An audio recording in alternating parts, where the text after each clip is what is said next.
Kanina pa po kami dumating dito sa aming floating na pinuntahan. Kaso lang, wala na kami makitang buya. Naubos ang buya namin mga kapasibik dahil sa bagyong Pito. Ayan, buti may dala po kami na isang buya pambuntog. Ito, aming i-area dito ulit sa aming pinuntahan ngayon. Ayan po. Daming buya namin mga kapasipik na ubos po. Nalagot po. Nawa po baga ni Pito yung bagyong nagdaan. Grabing lakas. Maraming pininsala ng mga buya namin. Halos yung mga pungulong ng mga taga ron sa amin. Walang natira. Mga buya sila. Mga buya nila. Walang natira. Ayan. Talagang wala kaming maarihan ngayon mga kapasipik. Dahil lahat ng buhay namin dito sa bandang Panabi na ubot, aming ibubuntog ngayon. Mag-diretso po kami doon sa mga mahigit 200 miles ang tabi. Susurbihin po namin kung andun pa yung mga buya namin iba. Dumating po kami rito ay magang-maga.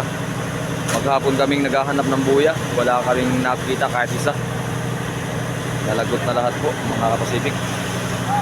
Ayan, ganito po ang pagbuntog ng buya mga kapasipik. Yan, nalagyan po yung abong. Tapos yung bato, ayan po yung bato. Bali limang pirasong bato po mga kapasipik. Ayan. Bawat isang lubid po ay dinudugsong. Isang rolyong lubid po, bawat isang rolyo inadugsong po ay bali 6 na rolyo po ang aming magagamit. Kaya bali 6 na rolyo din ang dugsong-dugsong. Yan mga kapasipik. Ayan po.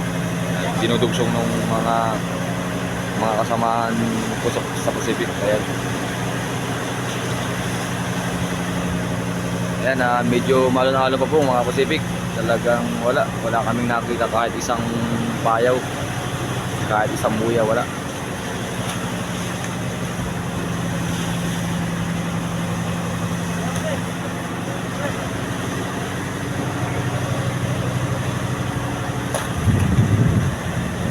Luging-lug kami ngayon mga Pacific dahil nung nakarang laot namin hindi rin kami naka-area, tapos mayroon na rin kaming buyang sinurbi.